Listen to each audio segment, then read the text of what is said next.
Back on the 5:30 with Governor Kathy Hochul changing her approach to build more housing in New York.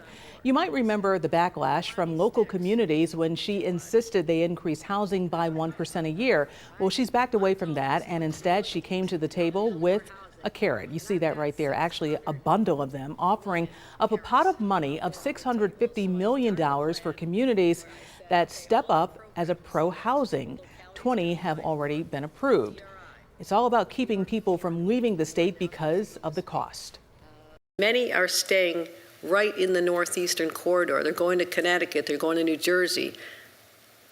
I won't judge on whether they're better states or not. People can make their own decision. All I know is that they've built more housing. The housing is more affordable even just across the border or just across the river. That's something we can solve for. At the same time, Hochul said her team will look at all states' assets like prisons, colleges, even parking lots to see if they can be used for housing. And joining me now in studio on the 5:30 is Daniel Corbitt. He is the Associate Director of HOME, that stands for Housing Opportunities Made Equal. The nonprofit helps enforce fair housing laws. We want to thank you so much for being on the 5:30. The governor wants to spend $25 billion to create 100,000 housing units. That is a lot of money.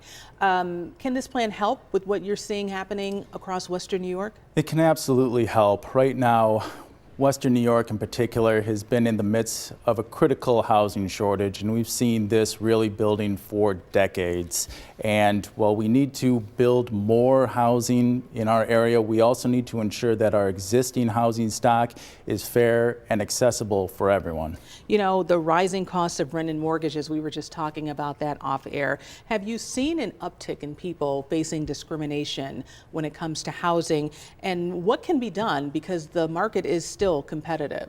Absolutely. And as far as the uptick in housing discrimination, we certainly have seen that, and we continue to see folks denied fundamental opportunities for where they want to live and can afford to live, but oftentimes are denied those opportunities because of protected characteristics such as their race, their familial status, and even where their income is derived from.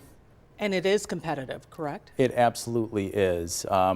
Speaking with some housing providers, they have dozens of applicants for a single apartment.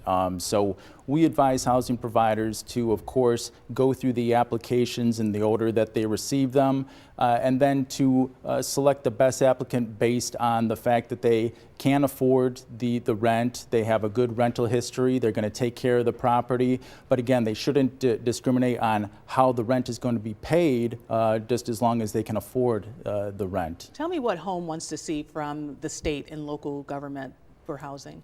Yeah, we need to continue to build more housing. We need to retrofit our existing housing to ensure that it's accessible, to ensure that it is weatherized for our harsh climate. But we need to really to ensure that our existing housing stock is safe, accessible, and fair for everyone. Good information, a topic that we need to continue to cover. Daniel Corbitt is the Associate Director of HOME, Housing Opportunities Made Equal. Thank you so much for coming on the 5:30 tonight. Thanks so much for having me. Coming up.